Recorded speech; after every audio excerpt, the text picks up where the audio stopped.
Hey everyone. Since we launched about a month ago, we've gotten a lot of support, but we've also gotten a lot of questions. So what I'm going to try to do over the next several months is answer some of those questions in videos like this and post them online. Now, one of the most common questions that we've gotten may seem like a pretty basic one. What does City Council actually do? And it's not surprising that people have this question because part of what we're doing here is trying to bring a new generation into local government, a generation that traditionally hasn't been invited into the process. And if you've traditionally been told that your voice doesn't matter, of course you're not going to know what City Council does. So this is going to be a quick overview of what City Council does and what I'm actually asking for when I'm asking for your vote. At a high level, City Council sets the direction for our city.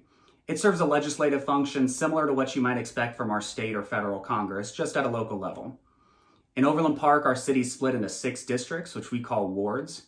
Each ward elects 2 representatives to serve on council, and the full City Council meets twice a month in meetings that are headed by the mayor. Beyond that, each council member sits on 2 committees, which meet once a month. These committees on community development, finance, public safety, and public works consider issues before they're brought up before the full council. The city takes in money through things like property tax, sales tax, and city-run operations like our convention center, golf courses, and Deanna Rose Children's Farmstead. Then the council oversees how that money is spent. At a high level, this is done by approving the budget on an annual basis and our capital improvement program, which looks at projects several years out. At a smaller level, it's done through things like approving bids on individual projects that the city's contracting out. Everything from large-scale construction projects to smaller projects like buying new laptops for our city employees. The council also has a big impact on our city services like road repairs, local parks for our kids, and funding and oversight for our police officers and firefighters.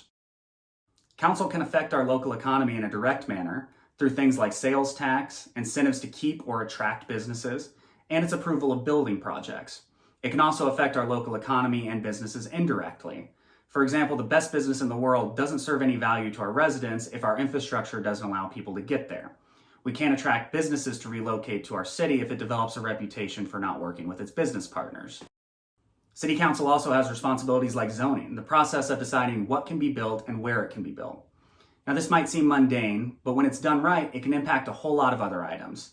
Cities around the country have used zoning to do things like create micro-targeting for housing for single adults of all ages, and to provide zoning incentives that reflect city values such as sustainability or implementation of open spaces and new construction. And finally, Council helps set the direction for our city's future. City Council can bring key issues like mental health to the city's attention. It sets a vision for long-term spending projects, and it can lead by example through things like promoting sustainability through the use of renewable resources in city buildings and city fleet vehicles. So that's City Council at a 10,000-foot view. That's what I'm asking to be a part of when I ask for your vote. If you still have questions after watching this video, shoot me a message. I might not know the answer, but we'll find it together. Till next time, take care.